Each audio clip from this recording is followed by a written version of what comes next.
Cerita dimulai dengan diperlihatkan Zoe yang sedang bekerja mengangkut potongan tubuh monster yang berat dan berbau menyengat demi bertahan hidup.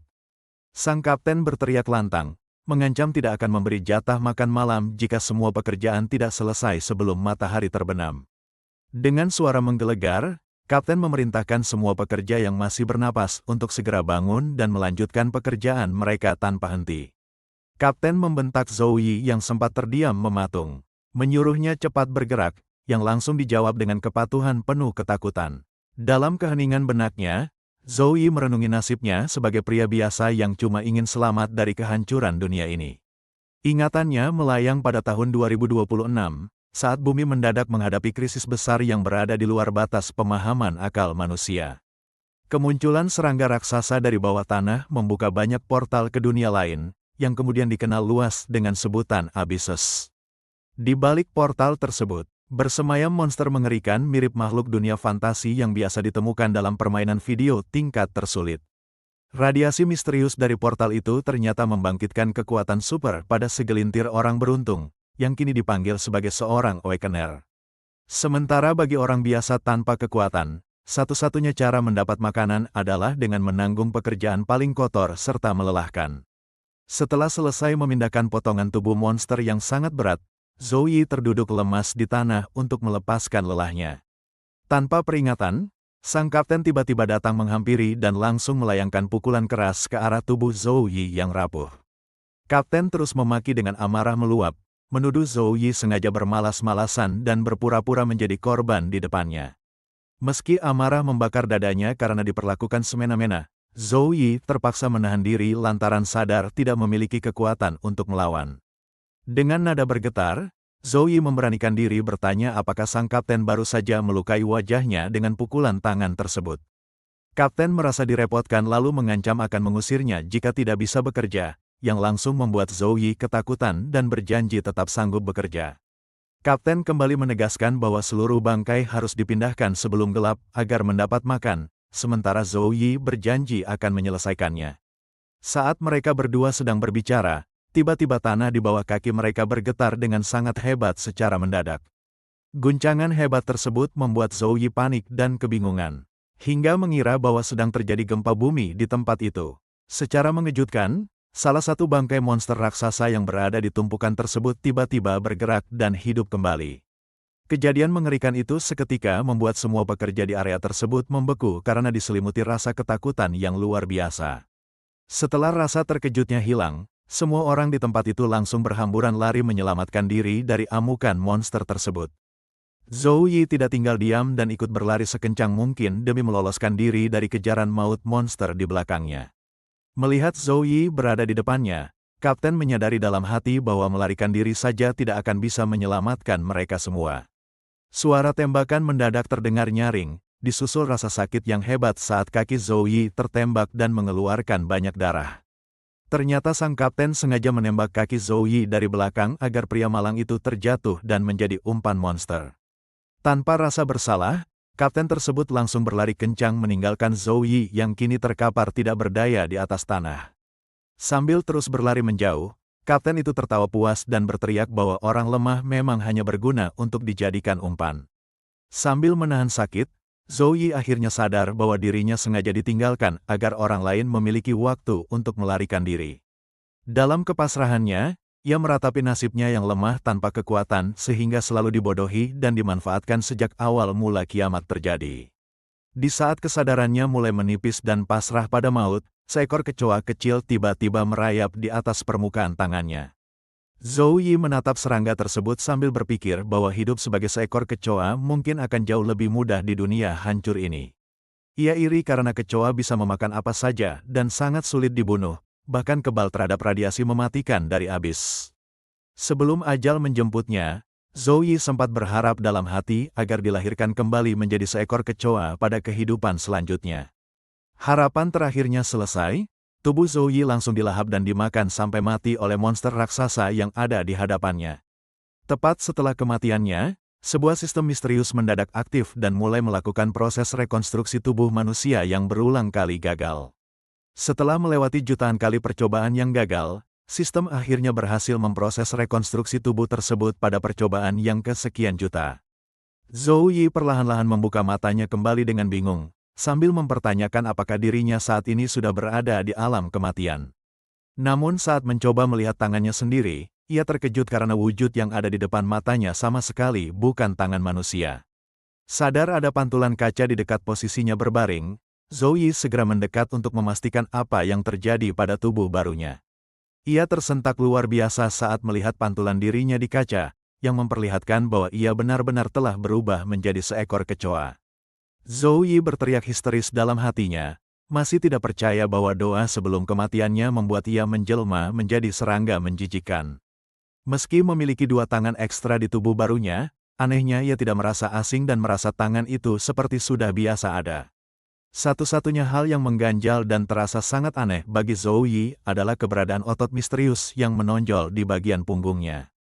Begitu ia mencoba menggerakkan otot tersebut, sepasang sayap langsung mengepak kuat dan membuatnya terbang melayang di udara tanpa kendali. Karena belum terbiasa mengendalikan sayap barunya, terbang liar itu berakhir dengan tubuhnya yang menabrak tembok keras lalu jatuh ke lantai. Sambil menahan pusing, ia menyimpulkan bahwa sayapnya akan otomatis bergerak mengepak setiap kali ia menegangkan otot di bagian punggung. Zhou Yi menyesal, berpikir jika tahu doa kematiannya sekuat itu, ia pasti akan meminta wujud lain yang jauh lebih baik. Tiba-tiba sebuah suara gaib bergema di kepalanya, memarahi Zhou Yi yang dianggap tidak bersyukur atas anugerah luar biasa dari Dewa Kecoa. Suara itu menegaskan bahwa Zhou Yi adalah manusia pertama setelah ribuan tahun yang meminta kekuatannya, namun kini malah berani menyesalinya. Mendengar penjelasan mistis tersebut, Zhou Yi langsung menyadari bahwa fenomena sistem dan dewa dalam novel online ternyata benar-benar nyata. Panik telah menyinggung entitas kuat. Zhou Yi langsung meminta maaf dengan sopan dan memohon agar ucapannya yang tadi segera dimaafkan. Sayangnya permintaan maaf itu terlambat, karena Dewa Kecoa yang terlanjur kesal langsung mengabaikannya dan menghilang begitu saja dari pikirannya. Sebuah notifikasi dingin dari sistem kemudian muncul, memberitahukan bahwa sistem telah dimatikan akibat Dewa Kecoa yang sudah tidak menyukainya. Zhou Yi meratapi kebodohannya, menyadari bahwa dirinya baru saja mengacaukan dan menghilangkan kode cheat terbesar yang bisa menyelamatkan hidupnya. Beberapa hari berlalu, Zhou Yi yang frustrasi masih terus berteriak ke arah udara kosong, memanggil sistem agar kembali muncul. Namun, segala usaha keras dan teriakannya sia-sia karena sistem penolong itu tetap bungkam dan tidak kunjung memperlihatkan tanda-tanda kembali. Aksi aneh berteriak sendirian di ruang kosong itu membuat kawanan kecoa lain di sekitarnya menatapnya dengan penuh keheranan. Di tengah situasi membingungkan itu, Zhou Yi setidaknya menyadari satu hal berguna bahwa kini ia bisa memahami bahasa kaum kecoa. Ia teringat malam pertamanya berubah, merenungkan betapa menjijikkan kenyataan bahwa dirinya kini benar-benar harus hidup sebagai seekor kecoa nyata. Kondisi diperparah oleh perilaku teman-teman sesama kecoa yang tanpa jijik memakan kotoran yang dikeluarkan oleh kecoa dewasa lainnya. Seekor kecoa bertubuh gemuk kemudian datang menghampirinya sambil membawa kotoran segar, lalu menawarkannya kepada Zhou Yi untuk dinikmati bersama. Melihat suguhan ekstrim tersebut, Zhou Yi seketika merasa sangat mual dan langsung berteriak menyuruh kecoa gendut itu menjauh darinya. Kecoa gendut itu justru membujuknya agar tidak malu-malu, bahkan menawarkan bagian kotoran yang agak encer favoritnya untuk Zhou Yi. Karena sudah terlanjur kesal dan merasa sangat jijik, Zhou Yi spontan melayangkan pukulan keras agar serangga mengganggu itu menjauh. Kecoa gendut itu protes karena merasa sakit hati, namun Zhou Yi malah menyuruhnya pergi mati di tempat lain karena napasnya bau. Memasuki malam kelima, Zhou Yi tampak terkapar kelaparan di lantai hingga genetik kecoanya mulai membuat tumpukan kotoran berbau sedap. Sadar dirinya mulai tergoda, Zhou Yi sadar harus segera mencari makanan normal sebelum ia kehilangan akal sehat dan memakan kotoran. Beruntung, indera penciuman supernya membuat Zhou Yi mampu mendeteksi aroma makanan yang tersembunyi di balik bungkusan plastik rapat. Mengandalkan sisa pengetahuan manusianya, ia mulai merobek plastik pembungkus tersebut karena yakin ada makanan yang bisa diselamatkan di sana. Setelah bersusah payah membongkar tumpukan sampah, ia akhirnya berhasil menemukan sebungkus makanan manis yang ternyata sudah kedaluarsa. Secara mengejutkan, sebuah notifikasi sistem mendadak muncul, mendeteksi keberadaan pai kuning telur kedaluarsa sebesar 385 kalori. Zhou Yi sempat merasa mual dan jijik setelah mengetahui bahwa makanan manis tersebut rupanya sudah kedaluarsa selama 3 tahun. Namun, Suara keroncongan dari perutnya yang sudah sangat kelaparan membuat Zhou Yi tidak memiliki pilihan lain selain memakannya. Saat mulai mengunyah, ia takjub karena rasanya luar biasa nikmat bagi seekor kecoa meskipun makanan itu beracun untuk ukuran manusia. Pada hari ke-10, Zhou Yi tampak bersandar lesu di tembok sambil meratapi nasibnya yang malang karena dewa kecoa belum kembali. Ia sempat berniat mengakhiri hidup, namun fisiknya yang kini menjadi kecoa membuatnya kebal dari jatuh, tenggelam, bahkan racun mematikan. Ia kemudian memutar otak dan berencana mendominasi koloni serangga tersebut agar bisa menjadi raja demi memperbesar peluangnya bertahan hidup. Zhou Yi membesarkan hatinya sendiri bahwa kecerdasan manusianya sudah lebih dari cukup untuk berkembang tanpa perlu bantuan sistem lagi. Ia segera menghampiri si kecoa gendut yang sedang bersantai, lalu menawarkannya kerjasama karena melihat ada potensi besar di sana. Tawaran itu langsung ditolak mentah-mentah oleh si kecoa gendut yang mengusirnya karena menilai Zhou Yi bahkan tidak becus mencari kotoran. Mendapat penolakan itu, Zhou Yi kembali merenung bahwa esensi kekuatan sejati di dunia baru ini adalah tentang cara untuk terus berkembang. Sambil menatap kosong, ia menyadari bahwa dirinya saat ini hanya membutuhkan satu momentum atau kesempatan emas untuk membuktikan kemampuannya. Setelah menanti sekian lama, kesempatan besar yang ditunggu-tunggu itu akhirnya benar-benar datang pada hari ke-20 ia menjadi kecoa. Seekor kecoa dewasa mengumpulkan koloni dan menyerukan migrasi ke tempat baru yang penuh makanan, atau tinggal bersiap mati dimakan predator. Mendengar pengumuman migrasi tersebut, si kecoa gendut langsung merengek sedih karena takut kehilangan sumber kotoran segar tempatnya biasa makan. Kecoa gendut itu terus menangis ketakutan membayangkan dunia luar, yang langsung dibalas bentakan oleh Zhou Yi karena merasa risih dan terganggu. Zhou Yi menggerutu dalam hatinya, merasa heran sekaligus kesal melihat seluruh koloni kecoa begitu penakut dan malas menghadapi tantangan baru. Kecoa pemimpin kemudian berteriak lantang ke arah kerumunan, mencari sukarelawan berani yang mau maju menjadi pengintai di baris depan. Mendengar tantangan berbahaya dari sang pemimpin, seluruh barisan kecoa muda yang ada di tempat itu langsung terdiam seribu bahasa. Zhou Yi yang telanjur muak dengan kepenakutan koloni memilih tidak peduli, karena ia merasa tidak butuh bantuan mereka untuk selamat. Tepat pada saat itu, sebuah pesan dari sistem mendadak muncul membawa titah dewa kecoa yang akan memaafkannya jika misi diambil. Tanpa ragu sedikit pun, Zhou Yi langsung mengangkat tangannya tinggi-tinggi dan berteriak mengajukan diri memimpin penyerangan berbahaya di depan. Aksi nekat dan berani tersebut seketika membuat si kecoa gendut terkejut setengah mati sekaligus kagum dengan keberanian sahabat barunya.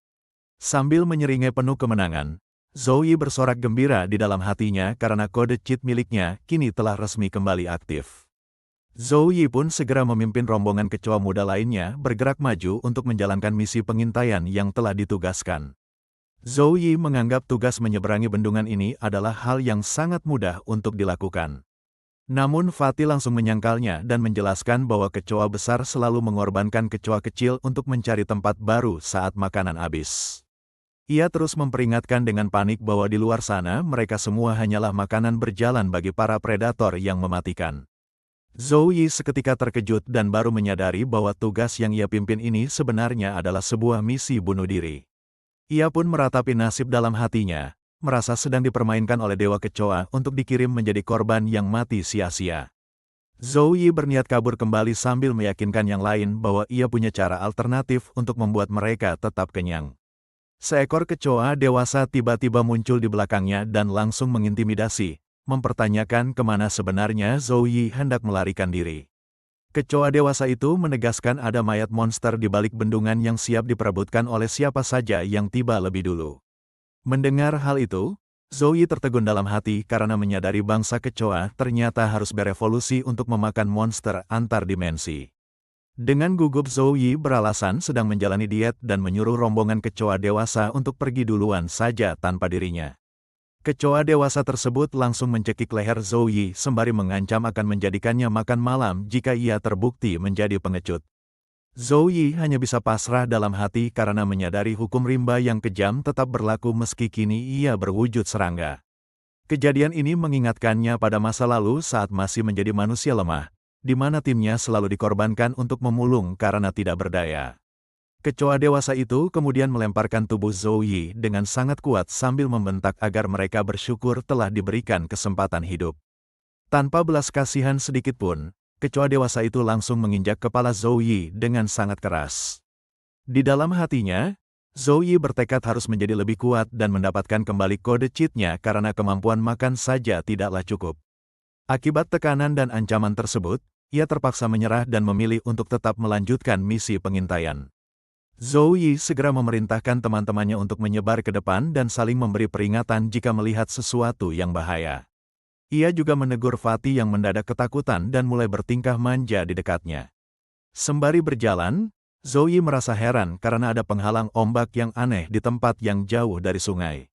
Sementara itu, dua kecoa dewasa yang mengawasi dari jauh merasa situasi aman dan berniat untuk segera pergi. Mereka tidak mau kehilangan kesempatan dan membiarkan kecoa lain mengambil semua barang berharga di depan sana. Tanpa ragu mereka langsung terbang mendahului, membiarkan rombongan kecil di bawah menjadi umpan jika ada predator. Zhou Yi mengumpat kesal melihat para kecoa dewasa itu bisa terbang bebas namun tetap memanfaatkan mereka sebagai pengintai. Langkah Zhou Yi seketika terhenti akibat terkejut melihat sebuah mata berukuran raksasa tiba-tiba terbuka tepat di hadapannya. Ia langsung menyadari bahwa tumpukan yang mereka kira bebatuan sebenarnya adalah sekumpulan katak yang sedang menyamar. Tanpa membuang waktu, kawanan katak tersebut langsung meluncurkan serangan lidah yang sangat brutal ke arah mereka. Zhou Yi berteriak panik menyuruh seluruh anggotanya untuk segera berlari, menyebar, dan terbang menyelamatkan diri. Namun jumlah predator terlalu banyak, hingga kawanan katak mulai melahap para kecoa muda itu satu persatu. Di tengah kekacauan, sistem Zhou Yi mendadak muncul dan memberikan analisis data biologis lengkap mengenai katak mutan tersebut. Sistem juga memberitahukan kelemahan fatal sang predator, yaitu tidak bisa melihat mangsa yang berada dalam posisi diam.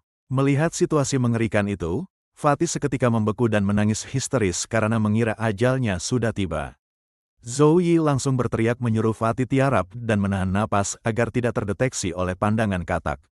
Sistem kemudian memunculkan pilihan dari Dewa Kecoa, di mana opsi pertama adalah rute aman untuk kabur sendirian. Sedangkan opsi kedua adalah menyelamatkan rekannya demi mendapatkan pengikut setia pertama untuk menjadi Raja Kecoa.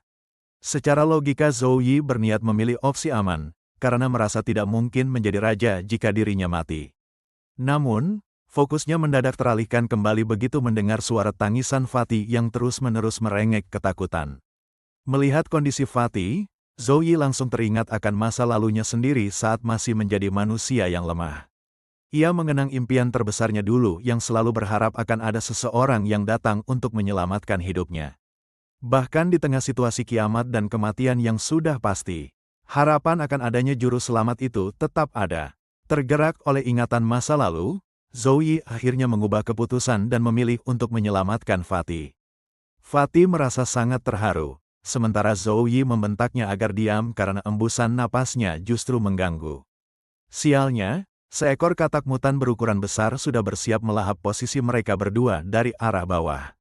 Dalam sekejap Zhou Yi mengambil keputusan cepat dengan melempar Fatih menjauh dan membiarkan dirinya sendiri yang menjadi mangsa. Fatih hanya bisa berteriak histeris menyaksikan rekannya mengorbankan diri demi keselamatan dirinya. Tanpa bisa menghindar lagi, tubuh kecoa Zhou Yi langsung tertelan bulat-bulat ke dalam mulut katak tersebut.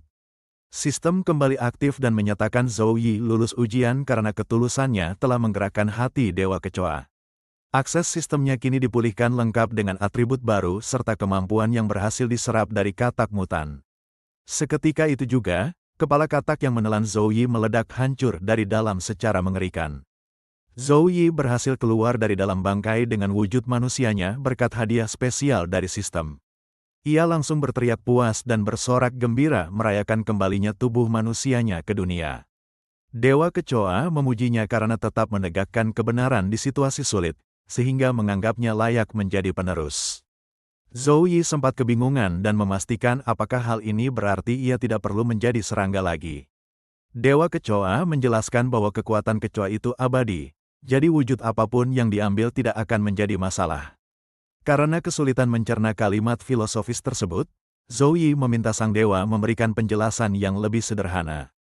Dengan kesal Dewa Kecoa menegaskan bahwa Zhou Yi bisa tetap berwujud manusia sekaligus memiliki kekuatan keabadian. Mendengar penuturan itu, Zhou Yi langsung bersorak girang karena akhirnya terbebas dari kehidupan sebagai seekor kecoa. Dewa Kecoa kembali memuji tindakan langka Zhou Yi yang memiliki belas kasih tinggi terhadap sesama serangga. Namun, kegembiraan Zhou Yi mendadak terhenti saat merasakan ada sesuatu yang janggal terganjal di bawah telapak kakinya. Zhou Yi panik luar biasa setelah menyadari bahwa ia baru saja menginjak Fatih hingga mati mengenaskan. Dewa Kecoa langsung berteriak geram karena Zhou Yi justru meremukan teman yang baru saja ia selamatkan. Zhou Yi ketakutan dalam hati. Khawatir sistem akan mengubahnya kembali menjadi kecoa akibat kecerobohan fatal tersebut. Ia berusaha menenangkan diri dan berpikir cepat demi mempertahankan kelangsungan hidup wujud manusianya saat ini. Dewa Kecoa merasa sangat kesal dan menyesali keputusannya telah memilih manusia sebodoh Zhou Yi sebagai penerus. Zhou Yi langsung berpura-pura menangis histeris. Meratapi kematian Fatih yang sudah ia rawat dengan susah payah. Ia melanjutkan aktingnya dengan menyalahkan takdir dan memohon agar ikut mati bersama rekan gemuknya itu. Melihat drama tersebut, Dewa Kecoa menjadi iba dan mengira bahwa hubungan pertemanan mereka memang sangat tulus. Sang dewa menyuruhnya berhenti menangis dan menjelaskan bahwa Fatih sebenarnya tidak bisa mati begitu saja. Sebagai bawahan dari sang raja, Fatih akan terus bangkit kembali selama Zhou Yi sendiri masih hidup. Zhou Yi hanya perlu membunuh beberapa monster mutan untuk mengumpulkan energi agar Fatih bisa hidup kembali. Mendengar penjelasan itu, Zhou Yi langsung menghentikan sandiwara dan berniat melampiaskan amarahnya kepada kawanan katak. Ia bersiap memberikan pelajaran berharga agar kawanan katak tersebut mengingat kembali teror dominasi dari umat manusia. Namun, katak yang hendak ia tangkap dengan mudah melompat menghindar dan justru merayap naik ke tangannya. Tanpa diduga, katak mutan itu langsung mendaratkan pukulan mentah yang sangat keras tepat di wajah Zhou Yi. Zhou Yi yang emosional segera mencengkeram katak itu sambil mengumpat kesal karena berani melawannya seperti pahlawan. Dewa Kecoa langsung memperingatkan Zhou Yi bahwa lendir yang ada pada tubuh katak mutan itu sangat korosif. Benar saja, telapak tangan Zhou Yi seketika melepuh dan meledak akibat terkena cairan asam berbahaya tersebut. Sambil berteriak kesakitan, ia langsung mengibaskan tangannya dengan kuat untuk melepaskan katak itu sejauh mungkin.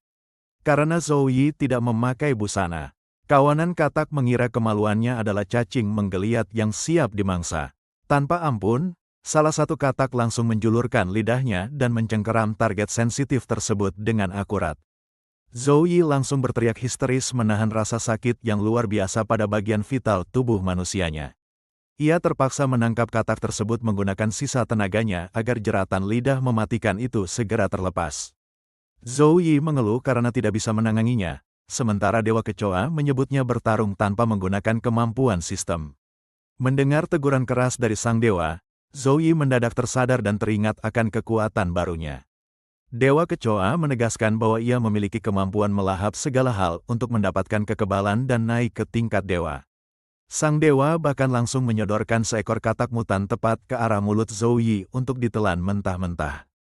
Meski menginginkan kekuatan, indera perasa Zhou Yi langsung bergejolak jijik begitu lidahnya menyentuh kulit katak tersebut. Ia langsung terbatuk-batuk dan muntah karena merasa tidak akan pernah sanggup melakukan tindakan menjijikkan itu. Dewa Kecoa terus mendesaknya karena situasi sudah kritis dan mereka telah dikepung sepenuhnya oleh musuh. Kawanan katak mutan dalam jumlah besar langsung bergerak cepat merayap dan mengerumuni seluruh tubuh Zhou Yi. Zhou Yi hanya bisa merengek geli sekaligus jijik akibat tubuhnya dipenuhi oleh predator berlendir tersebut. Namun kesadarannya bangkit saat menyadari bahwa dulu ia bekerja sampai mati tanpa bisa mendapat sesuap nasi pun. Ia merasa bodoh karena masih sempat mengeluh, padahal kini makanan penambah kekuatan sudah ada di depan mulutnya. Tanpa ragu dan rasa jijik lagi, Zhou Yi langsung melahap katak mutan tersebut secara brutal. Sistem segera memunculkan notifikasi bahwa kemampuan melahap telah aktif dan berhasil menyerap 3 atribut katak sekaligus. Dengan penuh percaya diri, Zhou Yi menegaskan bahwa semua trik kawanan katak kini sudah tidak berguna lagi. Ia pun mulai bergerak aktif memukuli dan menghajar kawanan katak mutan di sekitarnya dengan sangat santai. Zhou Yi bahkan mengeksekusi sisa-sisa predator tersebut sambil memamerkan berbagai pose bertarung yang cukup aneh. Zhou Yi pun bergumam sombong bahwa menjadi sosok tak terkalahkan ternyata terasa sangat sepi. Zhou Yi kemudian dikejutkan oleh sorotan cahaya terang misterius yang tiba-tiba mengarah tepat ke tubuhnya. Cahaya tersebut berasal dari truk pasukan militer, di mana para personelnya langsung melaporkan temuan pria asing tanpa busana ini kepada atasan mereka. Zhou Yi seketika mengenali logo yang tertera pada badan truk dan menyadari identitas pasukan tersebut sebagai kelompok pemusnah. Ia teringat dari masa lalunya bahwa kelompok ini merupakan kekuatan perlawanan terkuat umat manusia yang berisi para eksponen tangguh. Pasukan elit ini dikenal aktif memburu monster di permukaan hingga ke dalam jurang, sekaligus menjaga ketertiban wilayah kota secara langsung. Mengingat reputasi mereka dalam mengembalikan kedamaian warga, Zhou Yi sadar keberadaan patroli ini menandakan wilayah aman sudah dekat. Berharap mendapatkan bantuan, Zhou Yi langsung berteriak menyapa mereka sebagai sesama penyintas yang butuh diselamatkan. Namun bukannya mendapat sambutan baik, pasukan tersebut justru langsung melepaskan tembakan pelumpuh ke arah Zhou Yi. Sengatan senjata pelumpuh itu seketika membuat Zhou Yi ambruk dan terkapar di atas tanah. Para personel pasukan segera turun dari kendaraan dan mendekat untuk memastikan penangkapan target berjalan lancar. Secara tak terduga, Zhou Yi kembali bangkit berdiri dan meminta mereka untuk menghentikan tindakan tersebut. Ia ternyata mengaktifkan kemampuan manipulasi otot tubuhnya yang membuat serangan fisik terhindar secara otomatis. Proyektil pelumpuh yang sempat menancap di kulitnya pun terlepas sendiri tanpa menyisakan luka sedikitpun. Melihat keanehan tersebut, seluruh anggota pasukan langsung meningkatkan kewaspadaan dan bersiap dalam posisi tempur penuh. Zhou Yi mencoba meredakan situasi dengan berteriak bahwa dirinya bukanlah ancaman atau orang jahat. Namun, pasukan tersebut mengabaikan penjelasannya dan langsung melepaskan tembakan beruntun ke arah Zhou Yi. Tepat saat situasi memanas, seorang wanita tiba-tiba muncul dan memerintahkan pasukannya untuk menangkap Zhou Yi hidup-hidup. Sosok wanita yang ternyata kapten mereka itu langsung dipatuhi oleh seluruh anggota pasukan yang ada di lokasi. Zhou Yi merasa frustrasi dalam hati karena menganggap orang-orang tersebut sama sekali tidak mau mendengarkan ucapannya. Pasukan itu kemudian mengendarai sepeda motor mereka dan mulai bergerak mengitari Zhou Yi untuk mengurungnya. Secara bersamaan, mereka melemparkan tali pengikat ke arah Zhou Yi untuk mengunci pergerakannya. Tali-tali tersebut langsung ditarik kencang ke berbagai arah berlawanan menggunakan tenaga kendaraan mereka. Zhou Yi mengerang kesakitan karena seluruh tubuhnya tertarik dengan sangat kuat ke segala penjuru. Dalam kondisi terdesak, ia mengaktifkan kemampuan lendir korosif untuk memicu reaksi kimia pada permukaan kulitnya. Lendir beracun tersebut berhasil melelehkan seluruh tali yang mengikat tubuhnya dalam sekejap. Akibat putusnya tali secara mendadak, para pengejar yang mengendarai sepeda motor langsung kehilangan kendali dan terjatuh. Sadar targetnya juga seorang pemilik kekuatan khusus, pasukan tersebut segera bangkit dan kembali mengejarnya dengan agresif. Di sisi lain, sang kapten hanya berdiri memperhatikan pelarian Zhou Yi dengan tatapan penuh rasa penasaran. Para personel yang mengejar langsung menjatuhkan diri untuk mencengkeram dan menahan tubuh Zhou Yi secara fisik. Namun, Zhou Yi kembali memicu kemampuan lendirnya agar tubuhnya menjadi licin dan terlepas dari tangkapan. Pengejar itu terkejut melihat telapak tangannya melepuh, sementara sang kapten mulai menganggap situasi ini menarik. Sang kapten akhirnya turun tangan sendiri dan langsung melompat cepat ke arah Zhou Yi untuk menyergapnya. Zhou Yi menunjukkan refleks yang cepat dengan berhasil menghindar dari terkaman maut sang kapten. Anggota pasukan lain mencoba membantu menyerang, tetapi Zhou Yi kembali berhasil meloloskan diri dari kepungan mereka. Ia kemudian mengaktifkan kemampuan lompatan katak untuk melesat tinggi dan menjauh dari kejaran pasukan tersebut. Saat menoleh ke belakang dan melihat jarak yang sudah cukup jauh, Zhou Yi merasa lega karena berhasil lolos. Ia terus berlari menjauh dengan penuh rasa percaya diri karena menganggap remeh kemampuan pasukan pengejarnya. Secara tidak terduga, sebuah tali tipis tiba-tiba menjerat pergelangan kakinya hingga membuatnya terjatuh tersungkur. Serangan tersebut ternyata dilepaskan oleh sang kapten yang meremehkan usaha pelarian amatir dari Zhou Yi. Dengan satu sentakan kuat, sang kapten langsung menarik kembali tubuh Zhou Yi ke hadapan pasukannya. Ia kemudian menggunakan kemampuan khususnya untuk membungkus seluruh tubuh Zhou Yi dengan jeratan benang yang kuat. Setelah target berhasil dilumpuhkan total, sang kapten langsung membawanya pergi menuju ke kota pertahanan utama. Setibanya di lokasi, petugas penjaga gerbang buru-buru menyambut kedatangan wakil Kapten Eilen dan meminta gerbang dibuka. Eilen langsung memperingatkan penjaga agar tidak membuka gerbang terlalu lebar demi mencegah penyusupan monster luar. Ia bersama tawanannya kemudian masuk ke dalam area kota melalui celah sempit gerbang yang terbuka sedikit. Sepanjang perjalanan, Zhou Yi hanya bisa pasrah terombang-ambing karena tubuhnya terus diseret menggunakan benang pengikat. Sesaat kemudian, Zhou Yi yang kini sudah diborgol ketat langsung digiring masuk ke dalam laboratorium penelitian. Zhou Yi mencoba membela diri dengan alasan bahwa bertelanjang dada di masa kiamat bukanlah sebuah tindak kejahatan. Eilen mengabaikannya dan menjelaskan bahwa belakangan ini ada belasan pengungsi aneh tanpa busana dengan perilaku serupa. Ia menambahkan bahwa meski hasil tes awal menunjukkan mereka manusia normal, instingnya mendeteksi ada keanehan pada mereka. Para peneliti di laboratorium berdebat antara mengeksekusi mereka langsung atau menunggu hasil uji genetik yang keluar besok. Zhou Yi terkejut dalam hati setelah menyadari bahwa dirinya ditangkap hanya karena penampilannya mirip dengan belasan orang aneh itu. Ia mulai panik dan langsung bertanya kepada Dewa Kecoa apakah tes genetik tersebut bisa membongkar identitas rahasia mereka.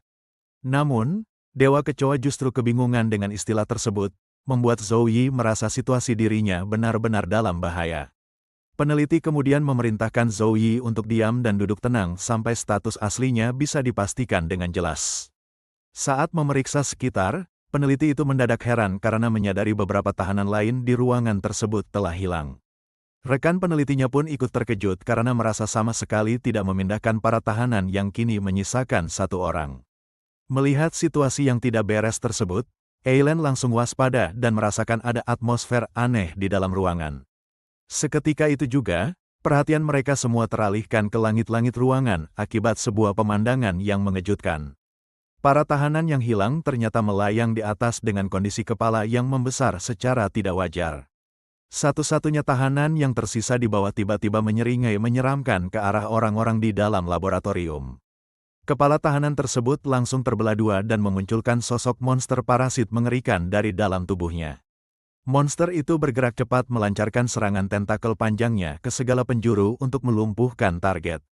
Serangan mendadak tersebut berhasil mencengkeram tubuh Zhou Yi serta para peneliti yang tidak sempat menyelamatkan diri. Sementara itu, Eilen berhasil melompat menghindar dan langsung menyadari bahwa makhluk tersebut adalah wujud asli sang parasit.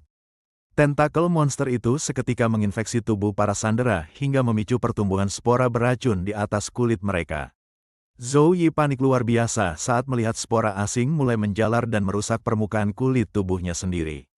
Dewa Kecoa memperingatkan Zhou Yi untuk segera mengunyah spora tersebut agar tidak berubah menjadi zombie akibat infeksi parasit. Monster itu kemudian mengalihkan pandangannya ke arah Eilen dan secara mengejutkan menyatakan keinginan untuk merebut tubuh wanita itu. Eilen terkejut karena baru pertama kali melihat spesies parasit yang memiliki kemampuan untuk berbicara layaknya manusia. Monster tersebut langsung maju menyerang sambil sengaja memosisikan tubuh para peneliti sebagai perisai hidup di depannya. Eilen terpaksa menghindar sambil mengeluh dalam hati karena tipe parasit yang menggunakan sandera selalu menyulitkan pergerakannya. Ia merasa terdesak karena kemampuan benangnya tidak efektif dalam situasi ini, ditambah dirinya sedang tidak memegang kristal sihir. Sesaat kemudian, pandangan Eilen tertuju pada sebuah pisau bedah steril yang tergeletak di meja laboratorium. Ia segera menyambar pisau tersebut dan melontarkannya maju dengan kendali benang sutra miliknya ke arah musuh. Namun, monster itu kembali dengan cepat menarik tubuh para peneliti ke depan untuk menangkis serangan tersebut. Eilen terpaksa menarik kembali benangnya dengan cepat demi mencegah pisau bedah itu melukai para peneliti yang disandera. Melihat keraguan Eilen, monster tersebut langsung mengejek sifat manusia yang dianggapnya lemah dan penuh kepengecutan. Di sudut lain, Zhou Yi terus berjuang menelan spora di kulitnya sambil mengeluhkan laju infeksi parasit yang terlalu cepat. Usahanya berhasil memicu notifikasi sistem yang menyatakan spora telah termakan dan menaikkan tingkat resistensi parasit dalam tubuhnya. Eilen membalas ejekan tersebut dengan menyebut monster itu sebagai penakut sejati yang hanya berani bersembunyi di balik sandera. Ia kemudian melemparkan kembali beberapa pisau bedah secara berturut-turut langsung menuju ke arah posisi monster. Monster itu menganggap remeh serangan tersebut dan kembali menggunakan tubuh peneliti sebagai tameng pelindung di depannya. Secara tidak terduga, Eilen menggunakan benang sutranya untuk membelokkan arah lintasan pisau bedah di udara. Siasat cerdik itu berhasil membuat pisau bedah meluncur melengkung dan langsung menghantam tepat pada tubuh asli sang monster. Monster itu seketika mengerang kesakitan saat luka robek akibat sabetan pisau bedah mulai mengeluarkan darah. Melihat reaksi tersebut, Eileen menyimpulkan dalam hati bahwa tubuh asli makhluk parasit ini memang sangat lemah tanpa inang. Secara mengejutkan, luka fisik yang dialami monster tersebut tiba-tiba muncul juga pada tubuh para peneliti yang disandera. Eileen terkejut melihat dampak kerusakan yang berbalik mengenai para sandera di luar perkiraannya. Monster itu tertawa licik dan menjelaskan bahwa ia bisa memindahkan semua rasa sakit serta luka miliknya kepada para inang. Eileen mengumpat kesal dalam hati karena menyadari betapa merepotkannya menghadapi mekanisme pertahanan milik makhluk tersebut. Secara tiba-tiba, monster itu menyadari sesuatu dan mengejek Eileen yang kini juga telah masuk ke dalam perangkap infeksinya. Eileen tersentak saat melihat spora parasit ternyata sudah tumbuh dan menjalar di sepanjang permukaan kulit tangannya sendiri. Monster itu langsung mengendalikan saraf lengan Eileen untuk bergerak mencekik leher wanita itu sendiri.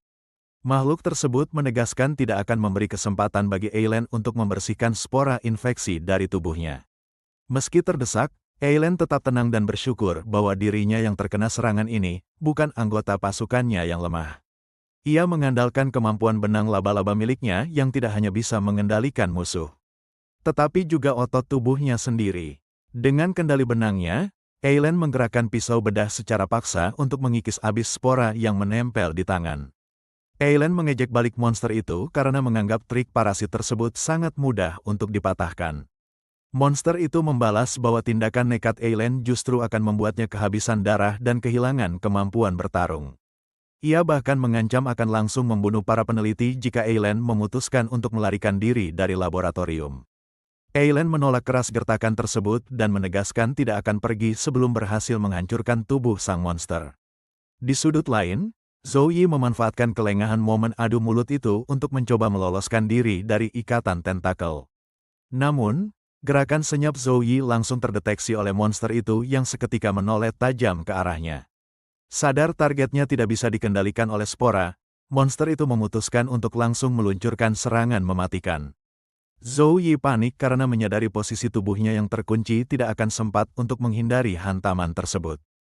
Tepat sebelum serangan mendarat, Eileen bergerak cepat menarik tubuh Zhou Yi menggunakan benangnya ke tempat aman. Zhou Yi mendarat dengan selamat tepat di bawah kaki Eileen dan langsung mengucapkan terima kasih atas bantuan tersebut. Namun, fokus Zhou Yi mendadak buyar dan ia mengalami mimisan setelah tidak sengaja melihat pakaian dalam sang kapten. Melihat gelagat tidak sopan tersebut di tengah pertempuran, Eileen seketika menatap Zhou Yi dengan ekspresi sangat kesal. Eileen langsung menuduhnya sebagai pria cabul. Sementara Zhou Yi membela diri bahwa sejak awal ia memang tidak berbohong. Sambil kembali fokus ke musuh, Eileen memberikan dua pilihan realistis karena fakta bahwa Zhou Yi kebal dari infeksi. Pilihannya adalah mereka berdua mati bersama di tempat ini, atau Eileen menahan monster sementara Zhou Yi pergi mencari bantuan. Mendengar opsi pasrah dari sang kapten, Zhou Yi terdiam sesaat dengan dahi berkerut menahan rasa kesal. Ia kemudian melangkah maju melewati Eileen dan dengan tegas menyatakan memilih opsi ketiga yang tidak ada di daftar. Zhou Yi mengajak Eileen untuk menggabungkan kekuatan mereka demi menghancurkan monster jamur menyedihkan itu bersama-sama.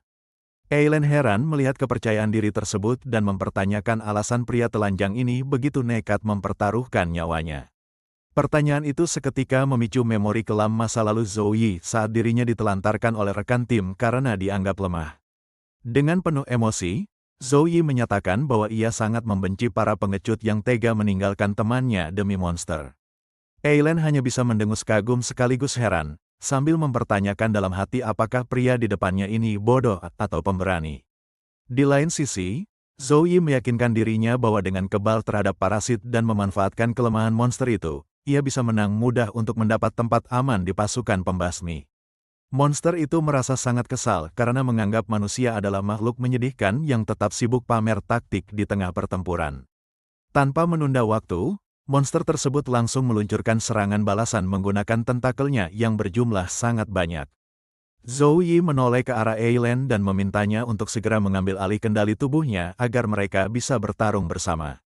Eileen merespons permintaan tersebut dengan memberi peringatan keras bahwa dirinya sama sekali tidak menjamin keselamatan nyawa Zhou Yi.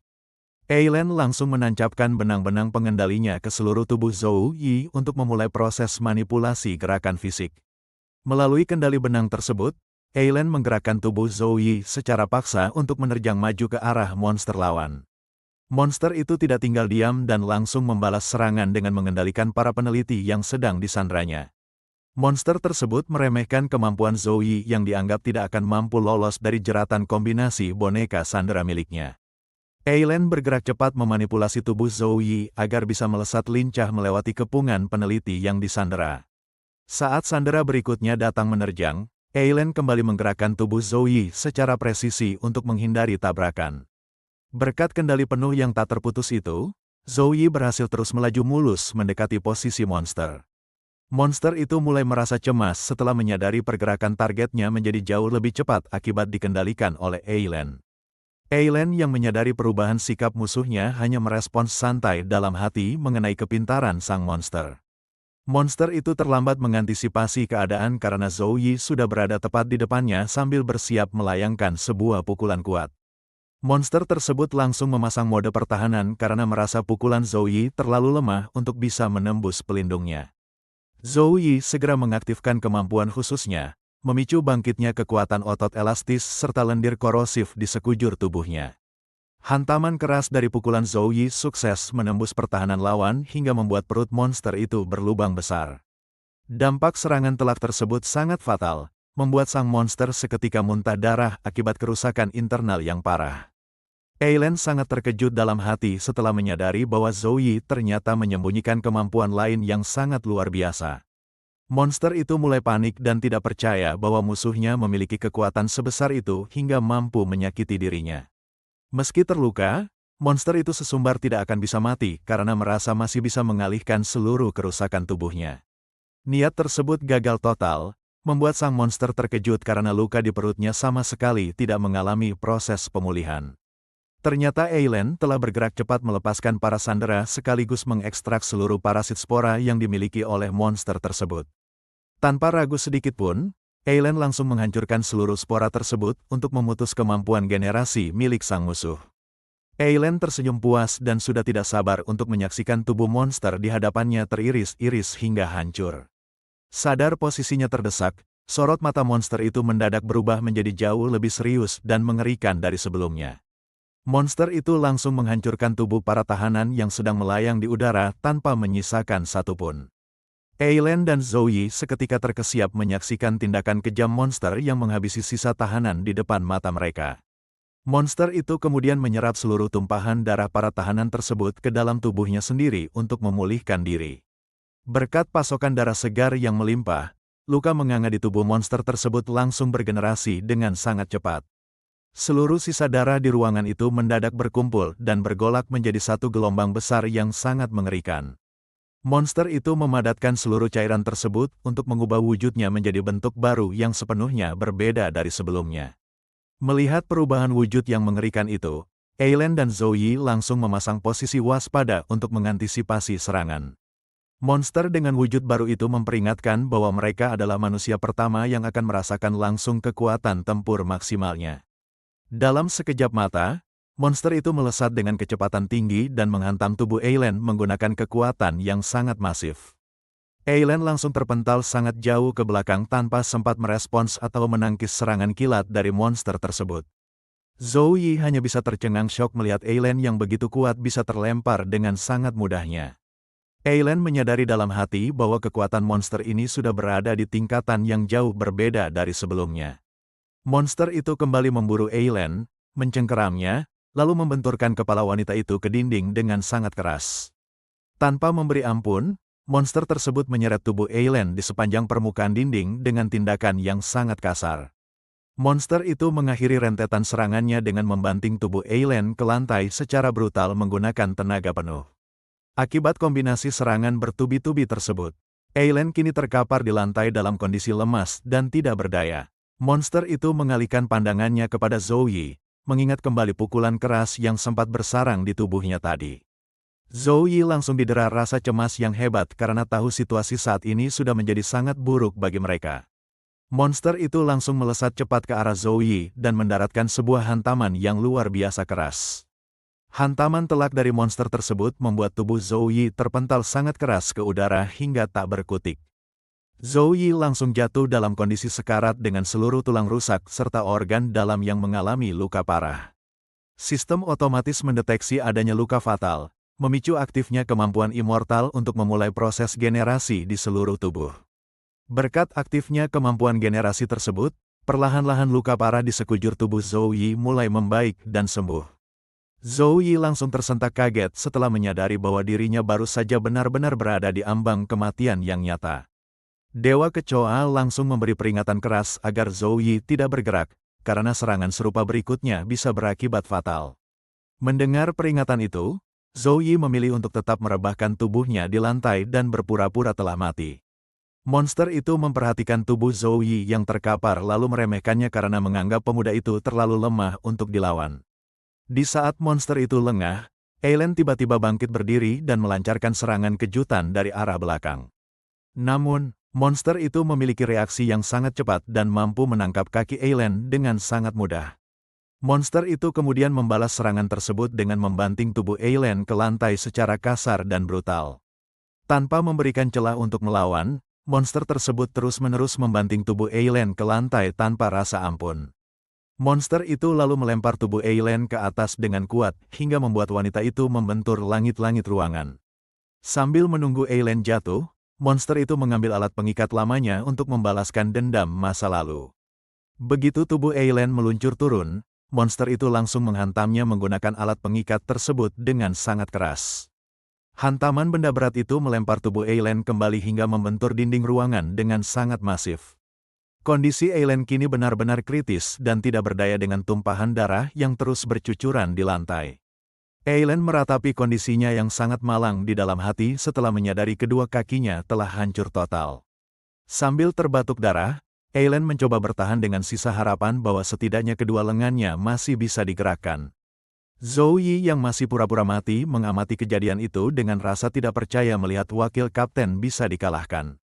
Rasa putus asa mulai melanda pikiran Zhou Yi yang bingung memikirkan siapa lagi yang bisa menyelamatkan mereka saat ini.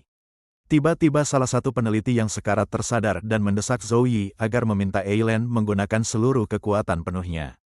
Peneliti tersebut kemudian menyodorkan sebuah kristal misterius dan meminta Zhou Yi untuk segera menyerahkannya kepada Eilen.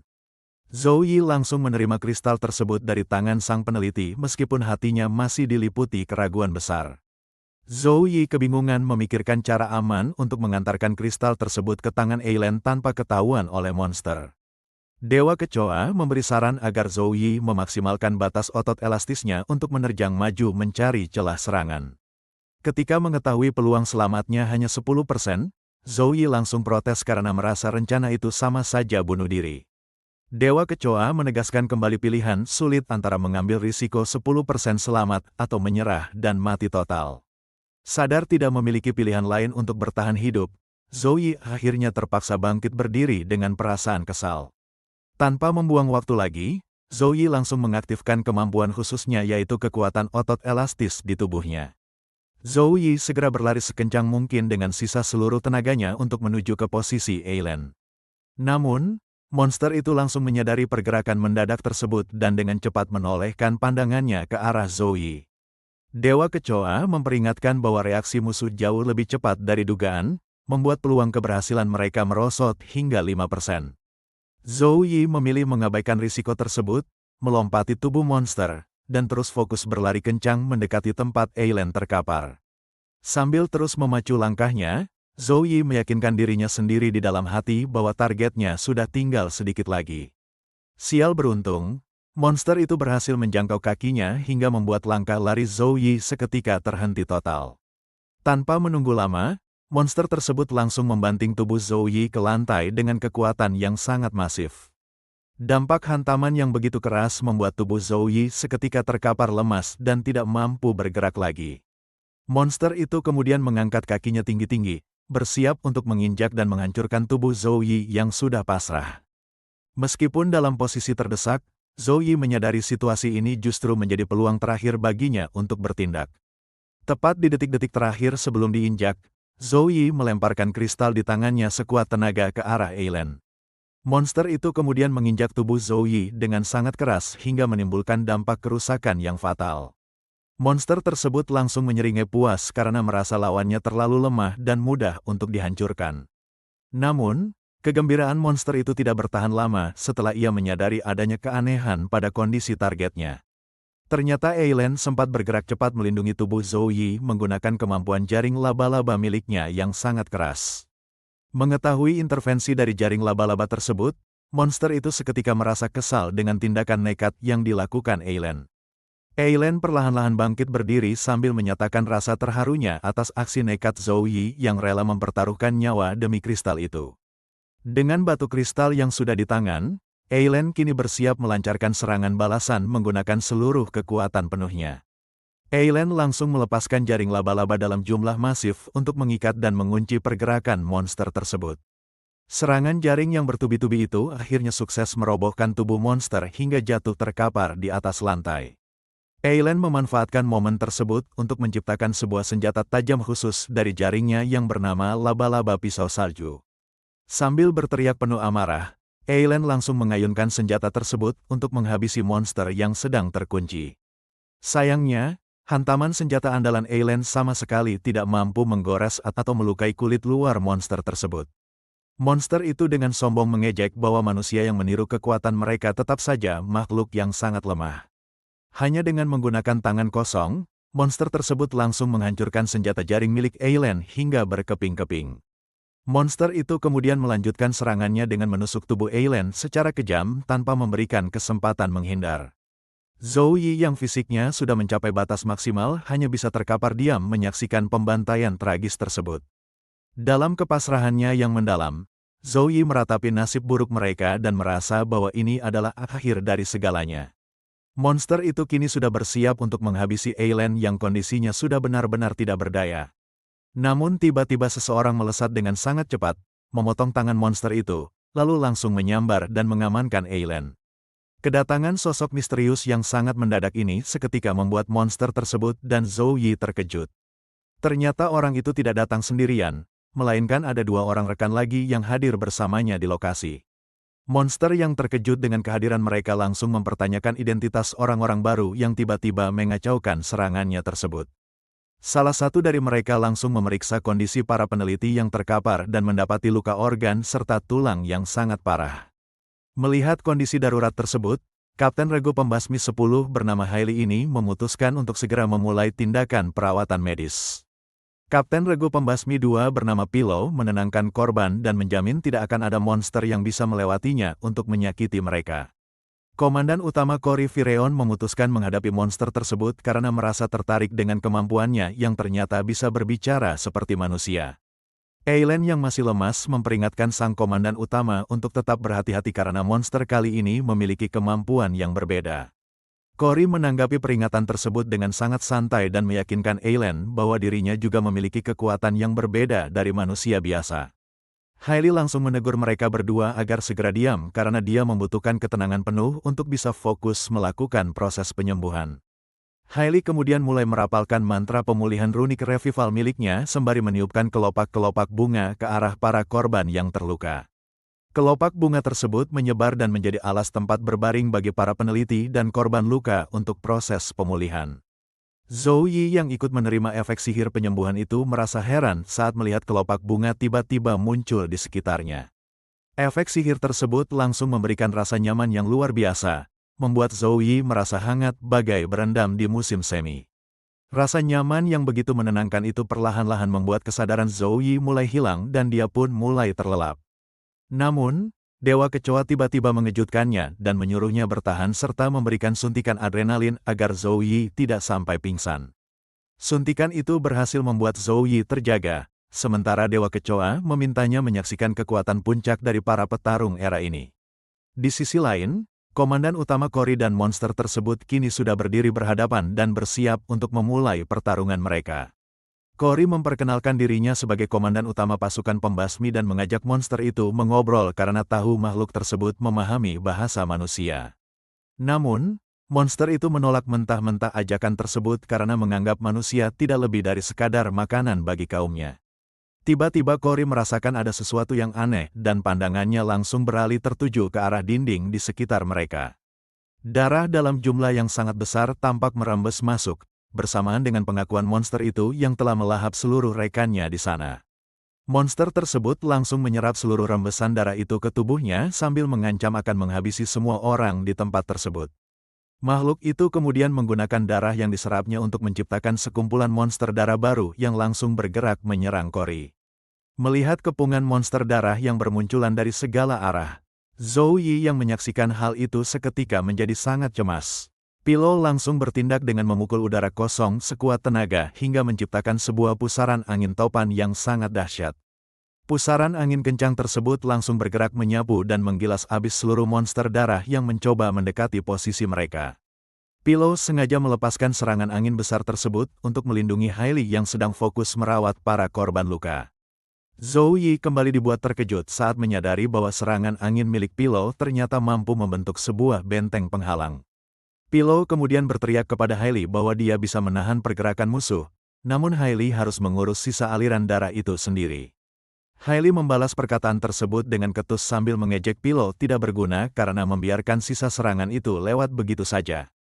Melihat kedahsyatan tempur di depan matanya, Zhou Yi hanya bisa tercengang kagum menyaksikan kekuatan asli dari para Awakener level Kapten. Kembali ke area Cory, monster itu merasa senang karena berhasil menahan dua kapten dan kini mulai mengalihkan fokus penuhnya pada Cory. Monster itu kemudian menyerap kembali seluruh sisa darah dari pasukan buatannya yang baru saja dihancurkan oleh serangan Pillow. Setelah menyerap energi darah tersebut, ukuran tubuh monster itu langsung membengkak menjadi jauh lebih besar dan mengerikan dari sebelumnya. Zhou Yi yang melihat perubahan tersebut langsung panik karena menyadari musuhnya telah melakukan transformasi tingkat 3 yang sangat tidak adil. Cory justru menanggapi perubahan itu dengan santai, bahkan mengaku iri karena monster bisa membesarkan tubuh secara instan tidak seperti manusia. Tanpa membuang waktu lagi, monster berukuran raksasa itu langsung melayangkan sebuah pukulan tinju berkekuatan penuh ke arah Cory. Namun, Cory memiliki kecepatan yang luar biasa sehingga dia mampu menghindari hantaman tinju raksasa tersebut dengan sangat mudah. Monster itu menjadi kesal dan kembali melancarkan pukulan beruntun sambil mengejek Cory yang terus menghindar layaknya serangga pengganggu. Meski mendapatkan rentetan serangan yang bertubi-tubi, Cory tetap mampu bergerak lincah dan tidak ada satupun pukulan yang mengenainya. Dengan kemampuan bertarung yang sangat lihai, sang komandan utama terus meloloskan diri dari setiap serangan berbahaya yang mengarah padanya. Kemarahan monster itu semakin memuncak karena serangannya selalu meleset dari target yang dianggapnya sebagai serangga menyebalkan tersebut. Monster itu kemudian mengubah strateginya dengan menjulurkan sejumlah tentakel berukuran besar untuk mengepung dan menangkap pergerakan Cory. Merasa serangannya kali ini berhasil mengunci posisi lawan, monster tersebut langsung tertawa puas karena mengira riwayat Cory sudah tamat. Ekspresi wajah Cory seketika berubah menjadi sedikit lebih serius, dan dia langsung mengangkat pedangnya untuk bersiap membalas serangan. Hanya dalam satu kedipan mata, Cory melepaskan kombinasi tebasan pedang berkecepatan tinggi yang mengarah langsung ke tubuh raksasa itu. Dampak dari tebasan kilat tersebut membuat tubuh besar sang monster langsung terpotong-potong menjadi beberapa bagian dalam sekejap. Monster itu seketika menjadi sangat panik karena sama sekali tidak bisa menyadari apa yang baru saja terjadi pada tubuhnya. Langkah kaki Cory yang kembali berjalan mendekat dengan santai langsung membuat sisa tubuh monster itu gemetaran ketakutan.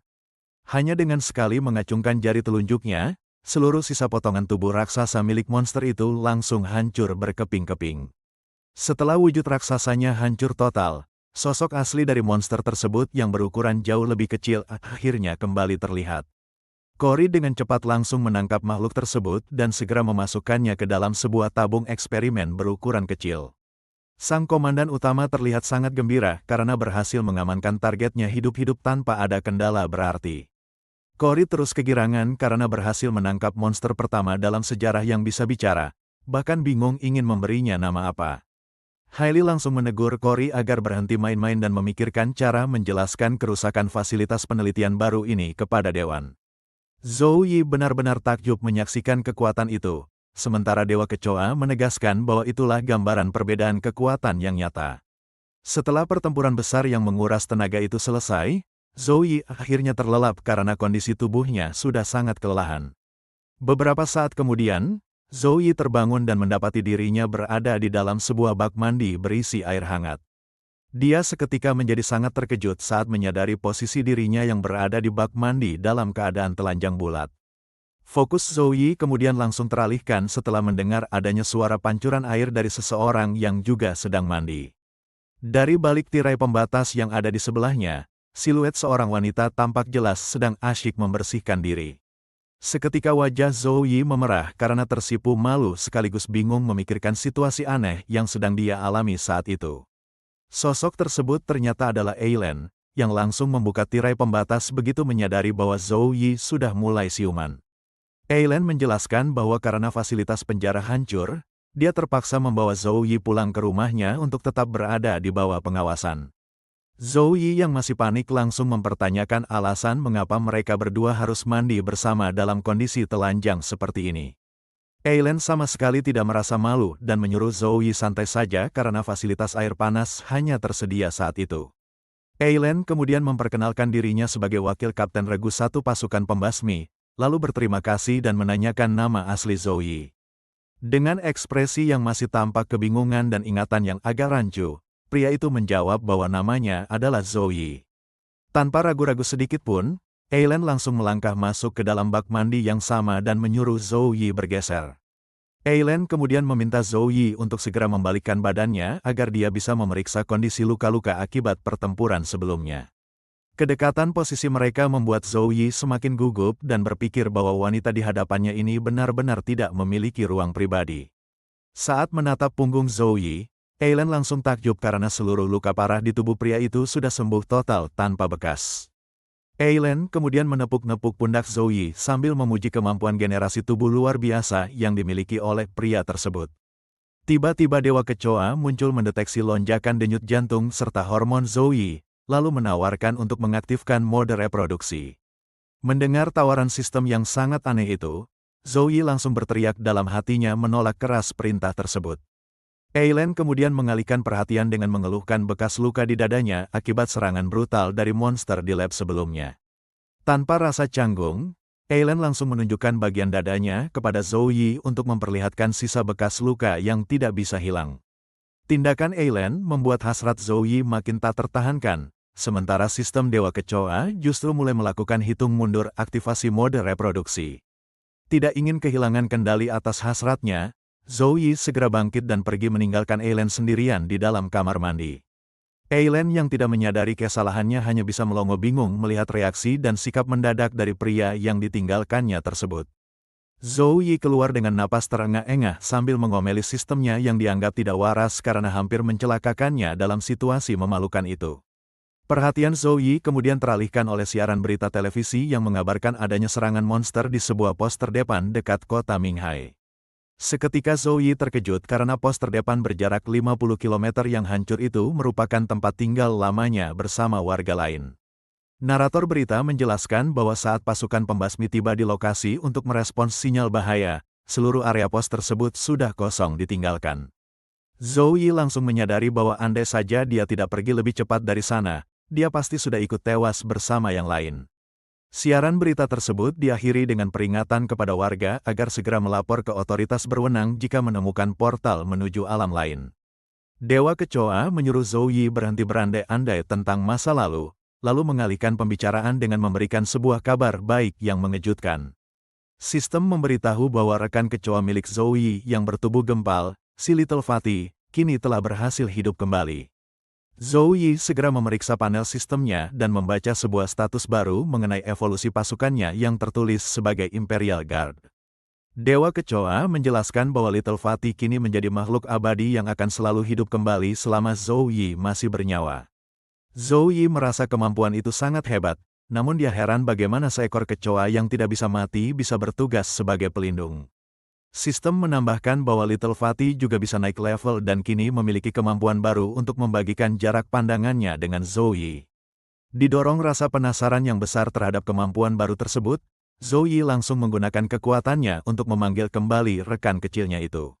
Little Fatty seketika muncul dari udara kosong dan langsung berteriak gembira mengekspresikan rasa rindu yang mendalam kepada kakak besarnya.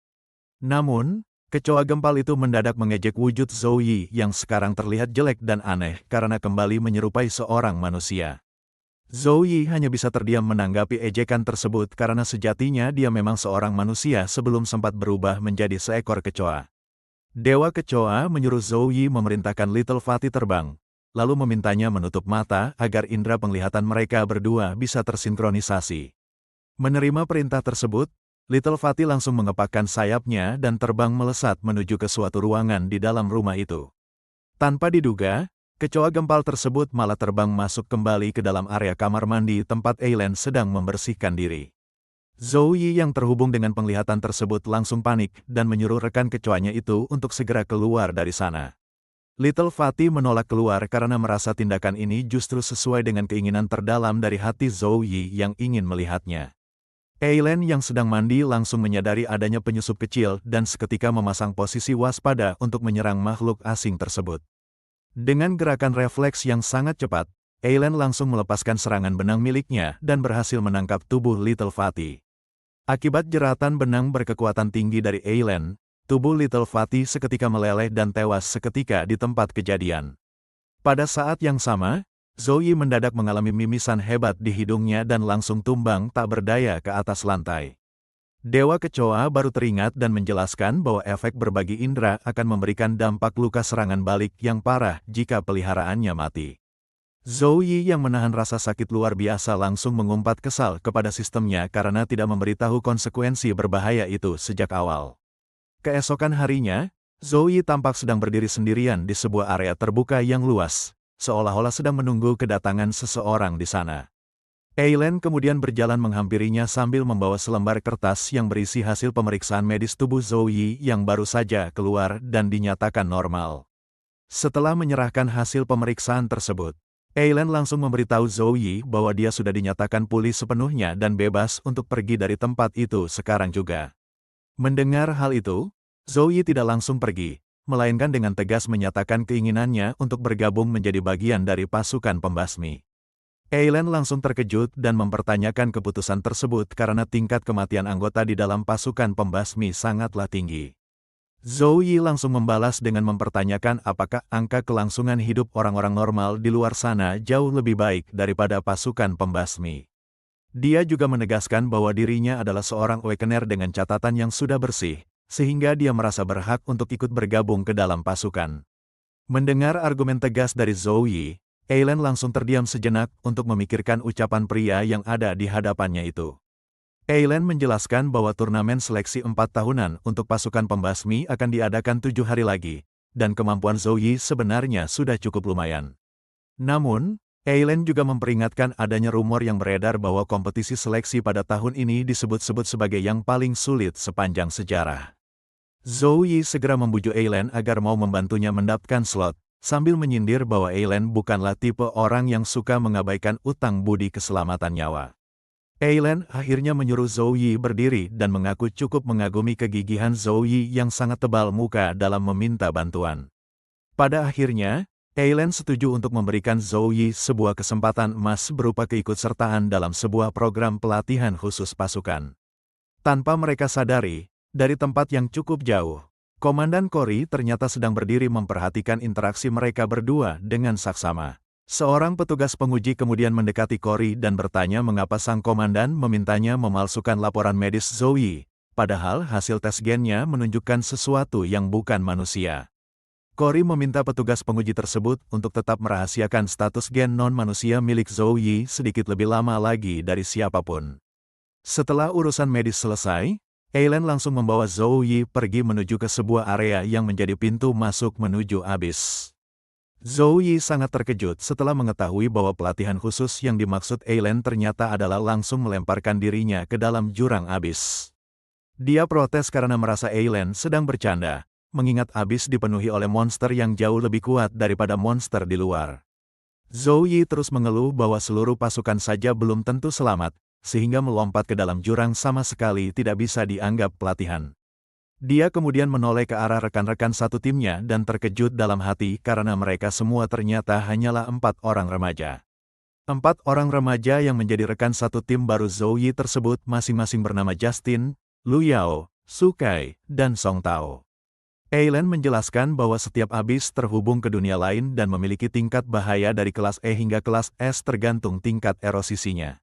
Dia juga menambahkan bahwa semakin tinggi peringkat kelas jurang tersebut, maka ukuran wilayahnya akan semakin luas dan monsternya semakin kuat. Eileen kemudian menunjuk ke arah gerbang di depan mereka yang mengarah ke jurang yang sudah pernah dijelajahi oleh pasukan pembasmi. Dia memaparkan bahwa tugas utama pasukan pembasmi adalah masuk ke jurang untuk menghabisi monster demi menunda invasi dunia lain ke realitas.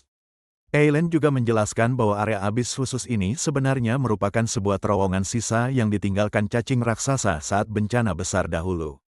Eileen segera membuka portal energi di hadapan mereka dan memerintahkan seluruh anggota tim untuk bersiap karena gerbang telah aktif. Eileen kemudian menunjuk Justin sebagai pemimpin tim dalam misi kali ini karena dianggap sudah memiliki pengalaman menjelajahi area abis sebelumnya. Justin langsung merespons perintah dari instruktur Eileen dengan tegas dan menyatakan bahwa dirinya memahami tugas memimpin kelompok tersebut. Seluruh anggota tim akhirnya melangkah masuk ke dalam terowongan gelap gulita yang merupakan area pelatihan pasukan pembasmi tingkat bahaya kelas E, begitu menapakkan kakinya di dalam jurang tersebut. Zhou Yi langsung terkejut dan takjub saat melihat pemandangan lingkungan di sekelilingnya. Pandangan pertama yang mengejutkan Zhou Yi adalah keberadaan kawanan monyet aneh yang memiliki ekor berbentuk ular hidup di atas pohon. Tidak jauh dari sana, Zhou Yi kembali dibuat terkejut setelah melihat adanya laba-laba dengan ukuran tubuh yang sangat besar. Dia juga memperhatikan vegetasi di sekitar tempat itu, di mana pohon-pohon yang tumbuh di dalam abis berukuran sangat masif dan tinggi. Zhou Yi membatin apakah tempat ini masih bumi, karena baru melangkah melewati gerbang saja rasanya sudah seperti memasuki dunia yang berbeda. Setelah mengatasi keterkejutan awal, seluruh anggota tim mulai melangkah berjalan masuk lebih dalam ke dalam hutan dengan sangat hati-hati. Di tengah perjalanan mereka, Justin tiba-tiba membalikkan badan dan melemparkan seluruh tas barang bawaannya secara kasar ke arah Zhou Yi.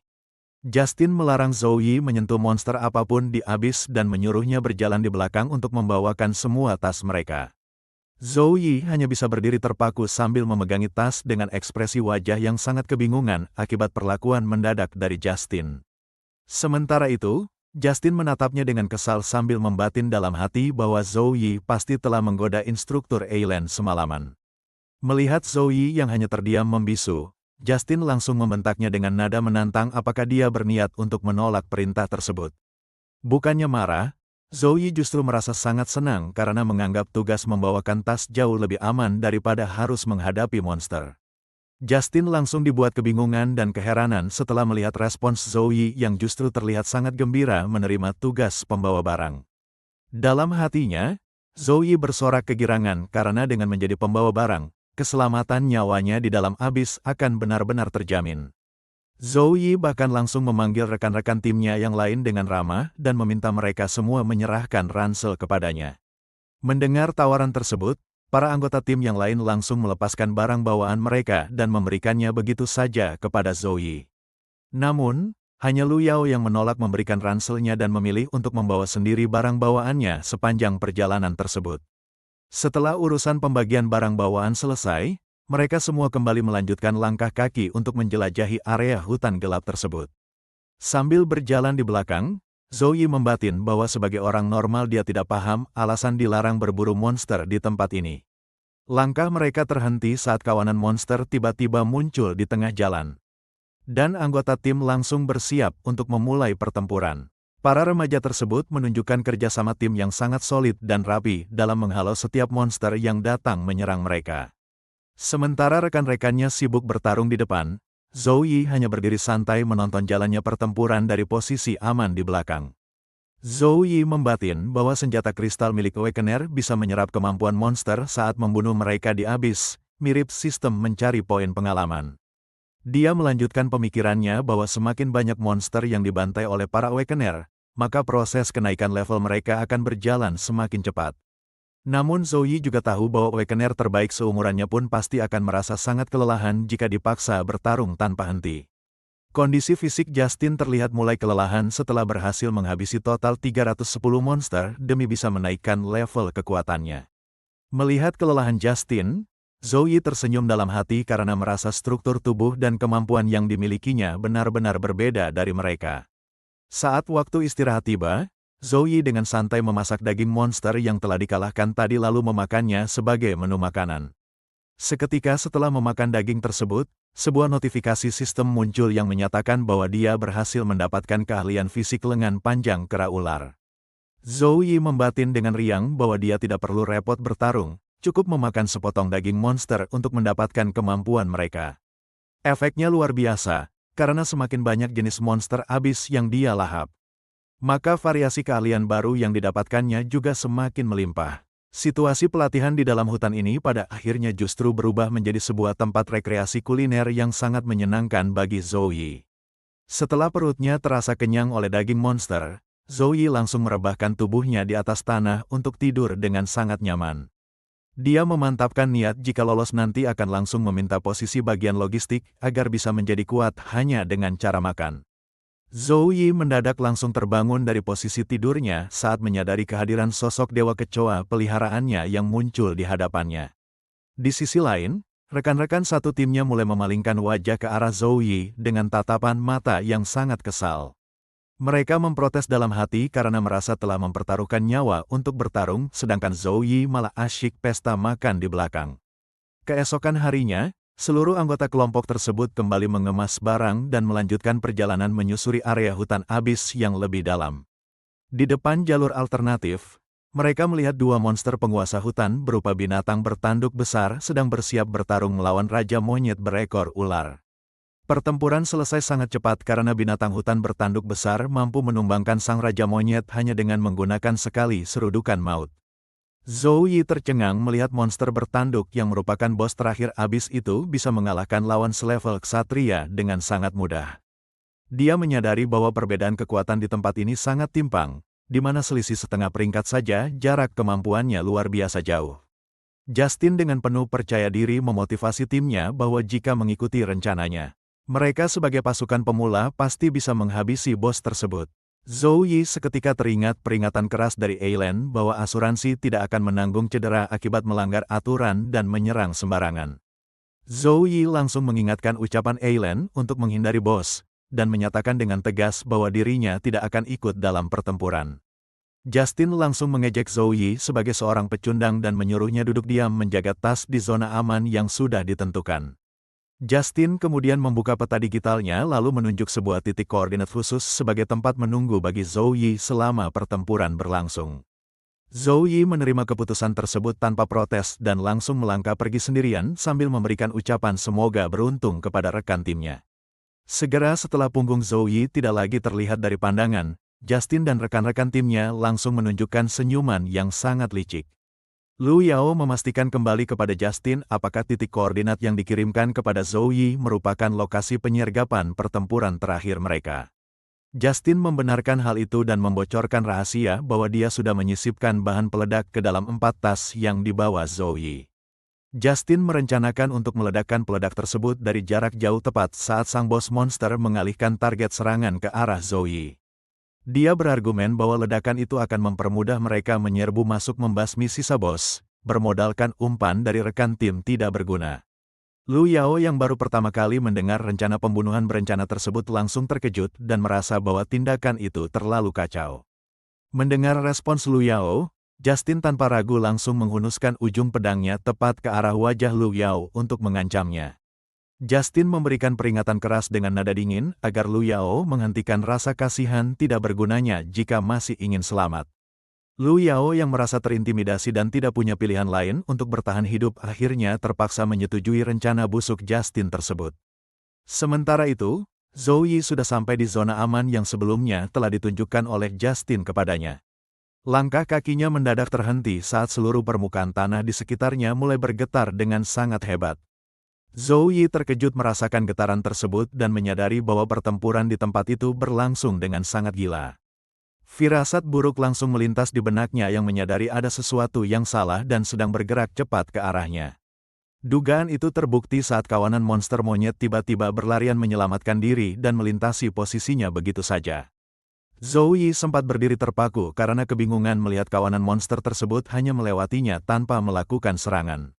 Ia segera memutar tubuhnya ke belakang dan seketika menyadari bahwa monster-monster itu sebenarnya sedang melarikan diri dari ancaman besar. Sesosok monster bertanduk raksasa mendadak muncul dan langsung berlari kencang menerjang ke arah tempat Zhou Yi berdiri. Saking cepatnya serangan itu, Zhou Yi tidak sempat menghindar hingga perutnya tertusuk telak oleh tanduk tajam sang monster. Tubuhnya yang tersangkut di tanduk terus terseret maju dan menghantam semua benda yang berada di jalur lintasan monster. Sabetan dan seretan tanpa ampun itu baru berhenti setelah tubuh Zhou Yi menghantam dinding tebing batu dengan sangat keras. Zhou Yi terkapar sekarat dalam kondisi mengenaskan sambil mempertanyakan alasan mengapa monster tingkat bos tersebut bisa berada di sana. Sistem Dewa Kecoa dalam tubuhnya langsung aktif mendeteksi luka serius, mengeluarkan benda asing, dan mulai melakukan proses pemulihan. Di tengah kondisi kritis itu, sebuah panah api tiba-tiba melesat cepat dari kejauhan mengincar ransel yang dibawa Zhou Yi. Anak panah bermata api tersebut tepat mengenai tumpukan bahan peledak yang tersimpan di dalam ransel punggungnya. Zhou Yi terbelalak seketika dan langsung menyadari bahwa sejak awal dirinya hanya dimanfaatkan sebagai tumbal. Bahan peledak itu pun meledak hebat hingga menghancurkan seluruh area di sekitarnya menjadi puing-puing. Di tempat lain, Justin yang menjadi otak di balik rencana keji ini tertawa puas melihat ledakan tersebut.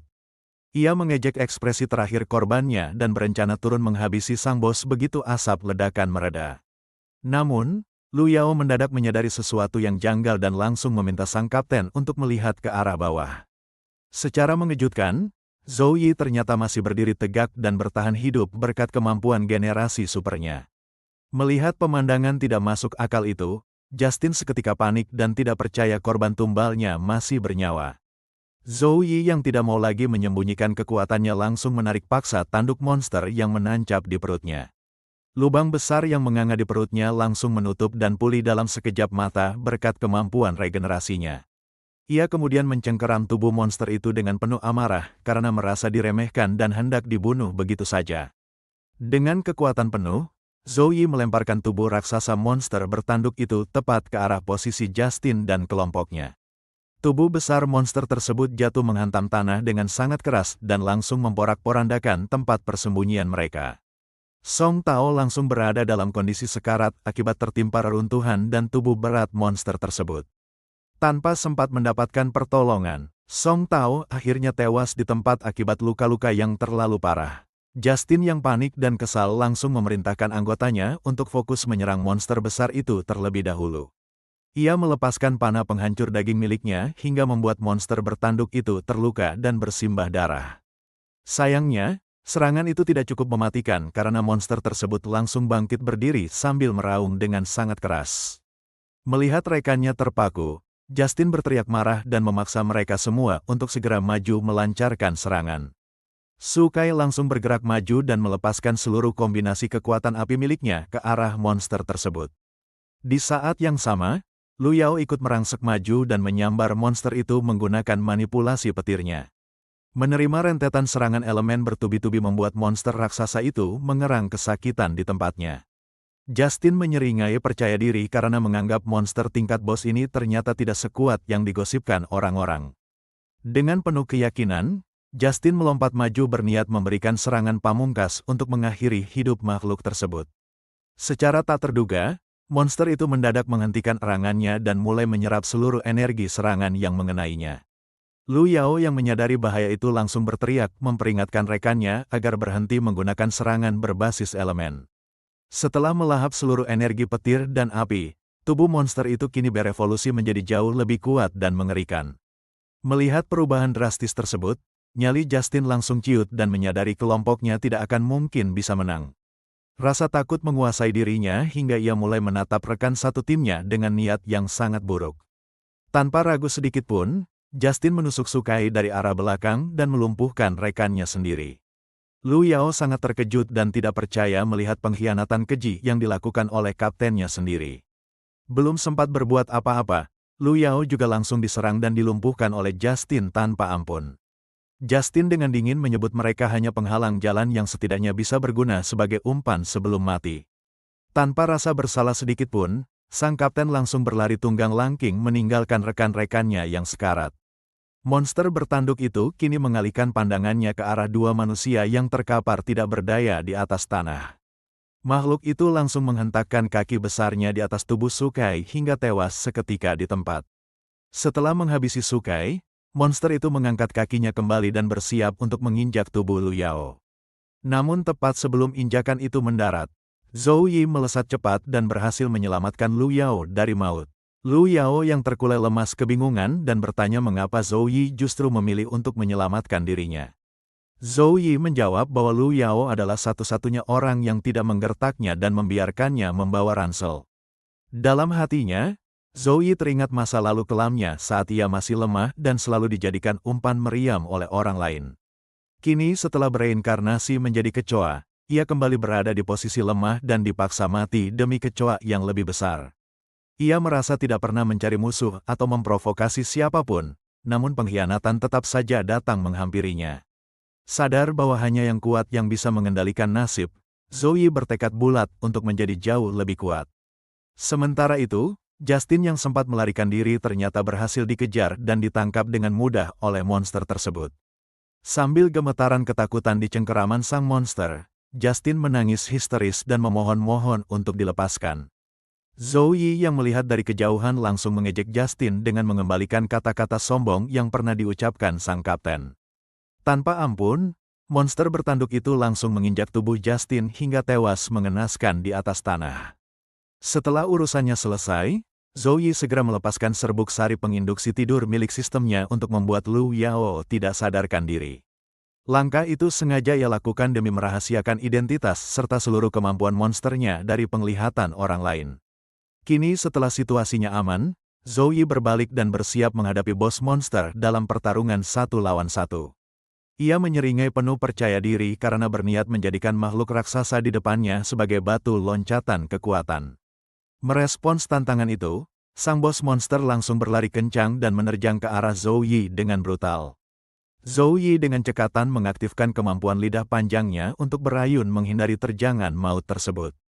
Ia merasa beruntung karena telah menyerap banyak kemampuan monster selama ini dan bersiap mengeluarkannya sekaligus. Zhou Yi langsung mengubah kedua lengannya menjadi sepasang sabit belalang sembah yang sangat tajam dan mematikan. Ia melompat dan menyabetkan sabitnya ke punggung monster. Namun serangan itu gagal menembus kulit tebal targetnya. Zhou Yi terkejut merasakan kerasnya kulit musuh yang ternyata tidak bisa dilukai dengan mudah oleh sabit besarnya. Ia segera bergerak lincah berpindah tempat sambil menganalisis bahwa bagian perut adalah satu-satunya titik lemah monster tersebut. Dengan kecepatan penuh, Zhou Yi merangsek ke bawah dan berhasil menyayat perut monster itu hingga terluka. Sabetan tepat sasaran itu seketika membuat sang bos monster mengerang kesakitan yang amat sangat. Zhou Yi menyeringai puas karena strateginya terbukti berhasil untuk menumbangkan makhluk raksasa tersebut. Namun karena terlalu fokus menyerang, ia tidak menyadari bahwa monster itu sudah berbalik cepat ke arahnya. Monster itu langsung menyeruduk tubuh Zhou Yi dengan sangat keras hingga membuatnya terpental jauh ke udara. Tubuh Zhou Yi melesat cepat lalu menghantam batang pohon di dekatnya dengan benturan yang sangat masif. Zhou Yi memuntahkan banyak darah akibat serangan fatal tersebut dan menyadari musuhnya memiliki kecepatan yang luar biasa. Secara mengejutkan, monster itu langsung melepaskan serangan berbasis elemen petir yang sebelumnya telah ia serap. Zhou Yi yang sama sekali tidak menduga serangan kilat tersebut tidak memiliki waktu lagi untuk menghindar. Seketika itu juga, ledakan petir yang sangat besar langsung menggelegar hancur tepat di titik Zhou Yi berada. Beruntung, ia berhasil selamat dari maut dengan mengaktifkan kemampuan merubah kulitnya menjadi sekeras kulit pohon. Sambil menahan sisa serangan, Zhou Yi menyadari bahwa sekuat apapun monster, pasti ada elemen alam yang bisa mengalahkannya. Meski pertahanan pohonnya mampu menahan petir, ia tahu dirinya tetap membutuhkan sebuah serangan pamungkas yang mematikan. Zhou Yi kemudian memungut pedang besar milik Justin dan bersiap mempertaruhkan segalanya pada serangan berikutnya. Sebagai permulaan, ia mengaktifkan kemampuan akar pohon untuk memunculkan tanaman merambat yang tak terhitung jumlahnya. Akar-akar gaib itu bergerak cepat dan berhasil menjerat seluruh tubuh monster hingga gerakannya terkunci total. Mendapati tubuhnya tidak bisa digerakkan, sang bos monster langsung meraung keras dan meronta-ronta dengan brutal. Memanfaatkan momentum tersebut, Zhou Yi melompat tinggi ke udara untuk melancarkan tebasan terakhirnya. Namun di luar perkiraan, monster itu berhasil memutuskan semua jeratan akar hanya dengan mengandalkan kekuatan fisiknya. Zhou Yi terkejut melihat jeratannya robek begitu saja, sementara posisinya di udara membuatnya mustahil untuk menghindar. Tanpa pilihan lain, ia nekat melanjutkan serangan dan mengaktifkan kemampuan peningkatan kekuatan otot secara maksimal. Sayangnya, sang bos monster langsung menyambut tebasan itu dan menahannya menggunakan tanduk yang sangat keras. Akibat kalah dalam ketahanan benturan, pedang besar yang digunakan Zhou Yi langsung patah menjadi dua bagian. Sadar senjatanya telah hancur dan tidak efektif lagi, Zhou Yi segera melompat mundur untuk menjaga jarak. Ia langsung membuang sisa gagang pedang di tangannya karena benda itu sudah tidak berguna lagi untuk bertarung. Meski senjatanya hancur, Zhou Yi justru tersenyum tipis karena tujuan tersembunyinya sejak awal telah berhasil dicapai. Target aslinya ternyata adalah pecahan tanduk monster yang sengaja ia incar untuk langsung dikonsumsi ke dalam tubuhnya. Tanpa ragu sedikitpun, ia menelan pecahan itu dan menyatakan bahwa pertarungan telah selesai karena ia mendapat kemampuan baru. Seketika itu juga, seluruh permukaan tubuh Zhou Yi langsung dilapisi oleh baju pelindung dari kemampuan tanduk tajam sang monster. Dengan berbekal zirah kekuatan baru tersebut, Zhou Yi kembali melesat maju untuk melanjutkan pertempuran sengitnya. Setelah mengerahkan seluruh kemampuan dan sisa tenaganya, Zhou Yi akhirnya berhasil menumbangkan bos monster raksasa itu. Tepat setelah monster itu mati, sesosok kunci rahasia misterius tiba-tiba muncul melayang di hadapan Zhou Yi. Karena belum memahami fungsi dari kunci tersebut, Zhou Yi memutuskan untuk mengambil dan menyimpannya terlebih dahulu. Begitu keluar dari abis, Zhou Yi langsung melapor tentang kecelakaan latihan yang menewaskan 3 orang dan membuat korban lainnya luka parah. Tak lama kemudian, seorang petugas militer menghampiri Zhou Yi dengan emosi dan menuntut penjelasan mengapa hanya dia yang selamat. Zhou Yi seketika kebingungan di dalam hati karena merasa alasan beruntung dan melarikan diri dari bos akan terdengar seperti kebohongan. Komandan Kori langsung merangkul petugas tersebut dan mempertanyakan apakah militer sedang mencurigai rekrutan dari wakil kaptennya sebagai dalang bencana. Tindakan komandan membuat Zhou Yi menyadari bahwa pihak militer bisa saja menuduhnya sebagai orang yang bertanggung jawab atas seluruh insiden ini. Petugas tersebut segera mengklarifikasi bahwa dia tidak bermaksud menuduh, melainkan hanya merasa wajar curiga karena semua korban adalah rekrutan pilihan militer. Komandan Kori langsung memotong pembicaraan dan menegaskan bahwa kematian di dalam dungeon adalah hal biasa, lalu menyudahi perdebatan tersebut. Setelah situasi mereda, Komandan Kori langsung menyuruh Zhou Yi untuk segera pergi meninggalkan tempat tersebut. Beberapa saat setelah kejadian menegangkan itu, Zhou Yi terlihat sedang merenung sendirian di atas atap sebuah gedung. Zhou Yi memikirkan alasan Komandan Kori membelanya, dan mempertanyakan apakah hal itu murni karena dia merupakan rekrutan rekomendasi wakil kapten. Merasa tidak menemukan jawaban, Zhou Yi memutuskan untuk mengabaikan masalah tersebut dan mengalihkan fokus pada hal penting lainnya. Zhou Yi kemudian menatap sebuah kunci misterius di tangannya sambil mempertanyakan apa sebenarnya dimensi tersembunyi atau Secret Realm tersebut. Dewa Kecoa tiba-tiba muncul dan menjelaskan bahwa Secret Realm adalah dimensi tersembunyi di abis yang hanya bisa diakses menggunakan kunci itu. Dewa Kecoa juga menambahkan bahwa secara teknis, kunci dimensi tersembunyi tersebut bukanlah sesuatu yang bisa didapatkan oleh seorang manusia. Hal itu bisa terjadi karena DNA Zhou Yi yang mirip monster, membuat abis menganggap pertarungannya dengan bos sebagai perebutan wilayah sesama monster. Karena sistem menganggapnya sebagai pertarungan antar monster, Zhou Yi akhirnya berhasil mendapatkan barang jatuhan setelah mengalahkan bos tersebut. Zhou Yi pun langsung menyimpulkan bahwa dimensi tersembunyi ini pada dasarnya adalah dungeon eksklusif yang bisa ia gunakan untuk menjadi lebih kuat. Dewa Kecoa membenarkan hal itu, namun mengingatkan bahwa monster di dalam sana jauh lebih mematikan dan ada entitas kuat yang harus dihadapi. Ia menambahkan bahwa entitas tersebut kemungkinan mirip dengan monster jamur cerdas sebelumnya yang bertugas menjaga rahasia utama dari abis. Melihat ada keanehan pada objek yang dipegangnya, Zhou Yi kemudian mempertanyakan fungsi dari kemunculan waktu hitung mundur tersebut. Dewa Kecoa menjelaskan bahwa kunci akan lenyap jika tidak digunakan dalam 24 jam. Lalu menantang kesiapan Zhou Yi untuk pergi. Mendengar penjelasan mengenai batas waktu yang sangat singkat tersebut, Zhou Yi sempat terdiam dan menimbang keputusan itu sesaat. Tanpa ragu ia langsung mengambil keputusan untuk pergi, namun menegaskan ada satu urusan penting yang harus diselesaikan terlebih dahulu. Zhou Yi menyadari risiko besar dari dimensi tersembunyi itu dan berpikir bahwa dirinya mungkin saja akan mati di sana. Ia pun segera menemui Eileen, lalu tiba-tiba bersujud di hadapannya sambil berteriak lantang mengajak perempuan itu untuk pergi kencan. Eileen yang merasa terkejut sekaligus kesal dengan tindakan tiba-tiba itu langsung melayangkan tendangan keras ke arah Zhou Yi. Sambil marah, Eileen menggertak Zhou Yi karena berani cari gara-gara dan menantangnya untuk mengulangi ucapan itu jika punya nyali. Meski baru saja diserang, Zhou Yi sama sekali tidak gentar dan tetap mengulangi ajakan kencannya dengan tatapan yang serius. Mendengar jawaban itu, Eileen kembali tersulut emosi lalu langsung menghajar dan memukuli Zhou Yi dengan sangat keras tanpa ampun. Eileen terus meluapkan kekesalannya dengan memukuli wajah Zhou Yi berkali-kali tanpa memberikan kesempatan untuk membela diri. Di sela-sela aksinya memukul, Eileen kembali menantang Zhou Yi dengan emosi untuk menyuruhnya mengatakan hal itu sekali lagi. Tanpa ada rasa ragu sedikit pun, Zhou Yi menegaskan kembali bahwa ia siap mengatakannya ratusan kali demi bisa berkencan. Melihat kegigihan itu, Eileen menyadari di dalam hatinya bahwa tatapan Zhou Yi sama seperti para tentara sebelum berangkat ke misi kematian. Sadar akan keseriusan situasi yang dihadapi Zhou Yi, Eileen akhirnya tertawa lebar untuk mencairkan suasana tegang di antara mereka. Eileen memuji keberanian Zhou Yi yang luar biasa, lalu akhirnya luluh dan menerima ajakan kencan tersebut tanpa ragu lagi. Mereka berdua akhirnya pergi berkencan dan memulai momen kebersamaan itu dengan mengunjungi sebuah kafe bersama-sama. Suasana terasa semakin romantis layaknya sepasang kekasih yang mesra saat mereka berdua minum dari satu wadah yang sama. Setelah selesai bersantai dari kafe, mereka melanjutkan agenda kencan hari itu dengan pergi menonton film horor di bioskop.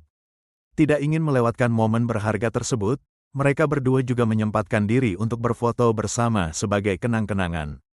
Kencan mereka berlanjut hingga sore hari, menikmati suasana santai dengan bersepeda bersama di sepanjang tepi pantai yang indah. Zhou Yi merasa sangat puas karena impian kencan pertama yang sudah ia rencanakan selama 20 tahun akhirnya terwujud. Baginya, setiap detail rencana kencan ini sudah sempurna, hanya saja selama ini ia tidak pernah memiliki kekasih untuk diajak. Setelah semua keinginan masa mudanya terpenuhi bersama Eileen, Zhou Yi merasa kini dirinya bisa mati tanpa menyisakan rasa penyesalan. Eileen tiba-tiba menghentikan langkahnya dan berkata bahwa ia sudah sering melihat wajah para tentara yang bersiap menjemput ajal. Eileen menegaskan bahwa tidak ada hal yang lebih baik daripada tetap bertahan hidup, terlepas dari banyaknya keinginan terakhir yang terpenuhi. Ia mengaku tidak tahu masalah apa yang sedang menimpa Zhou Yi di dalam dungeon atau apa yang sedang dipikirkannya saat ini. Eileen menasihati agar Zhou Yi memilih berjuang hidup demi meraih masa depan impiannya, daripada terus berencana mati tanpa penyesalan. Mendengar kata-kata bijak dan perhatian dari Eileen, Zhou Yi seketika terkejut lalu terdiam 1000 bahasa untuk meresapi maknanya. Zhou Yi mengucapkan terima kasih, sementara Eileen berharap agar ia masih memiliki keberanian untuk mengajaknya keluar lagi di lain waktu. Saat malam tiba, Zhou Yi bersiap ke Secret Realm dan Dewa Kecoa menyindir pilihannya yang malah menggunakan waktu berharga untuk berkencan. Sambil mengeluarkan kuncinya, Zhou Yi membalas bahwa pergi berkencan adalah impian terbesar yang diinginkan oleh setiap pria dalam hidupnya. Tanpa membuang waktu lagi, Zhou Yi langsung mengarahkan kunci tersebut untuk membuka portal menuju dimensi tersembunyi Secret Realm. Dengan keyakinan penuh, Zhou Yi langsung melangkah masuk ke dalam portal dan siap menghadapi segala bahaya yang sudah menantinya.